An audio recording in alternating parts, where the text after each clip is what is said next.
Washington Square. Já em casa, então, ficamos sabendo o nome dessa mulher aí, que é Ana, e um garoto chamado Ethan. Coisa que também não é dito o laço que eles têm, se é mãe e filho, ou alguma coisa do tipo. Mas continuando, de começo ele fica meio confuso, pois de onde veio aparecer essas pessoas nesse tempo todo, depois de 3 anos? Nisso, ela responde que ouviu no rádio as mensagens que ele deixava dizendo que todos os dias, ao meio-dia, ele estaria no local de encontro. Estou transmitindo em todas as frequências de AM. Eu vou estar no cais, na rua South, todo dia, ao meio-dia.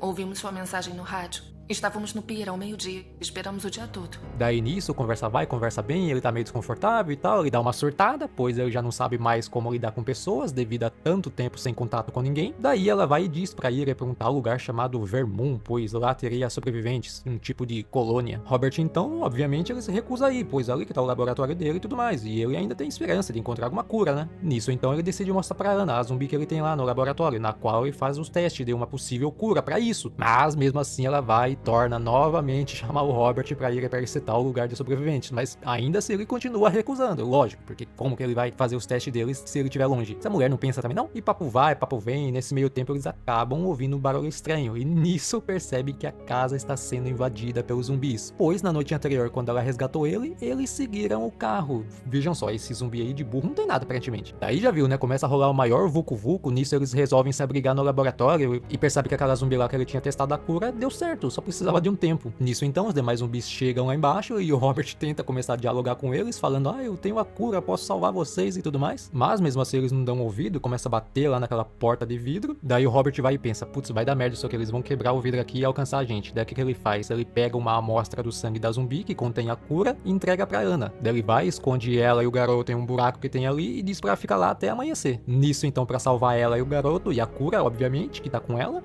ele vai e decide se sacrificar, explodindo tudo com uma granada que ele tinha lá. E por fim, no final do filme, mostra ela chegando nesse tal lugar que ela tanto falava que tinha sobrevivente lá, e pior que tinha mesmo lá uma colônia de pessoas. E assim, chegamos no final do filme. Mas, antes eu dei uma pesquisada aqui sobre uma possível continuação, e nisso eu descobri que o filme tem um final alternativo, que só foi lançado na parte das cenas extras de um DVD. E nesse final alternativo, Robert não morre. Ele vai e entrega lá a zumbi fêmea lá, e assim, os zumbis simplesmente vão embora. Daí então, já que ele não morre, o segundo filme vai ser baseado nesse final, com obviamente o Robert tendo ficado vivo, senão não teria sentido fazer uma continuação sem ele, não teria graça. E fora isso, não tem mais nenhuma informação relevante, a não ser do elenco, que vai ter nada mais, nada menos que o Michael B. Jordan, o mesmo que fez lá o Creed, o filho do Apollo no filme do Rocky Balboa. Mas enfim, tomara que eles façam mesmo uma continuação, mas que nessa continuação não mate cachorros, né, porque, pelo amor, né, não vem matar cachorro não, pode matar gente e tudo mais, mas não mata cachorro. Mas enfim, pessoal, por esse vídeo é isso, até o próximo aí, falou!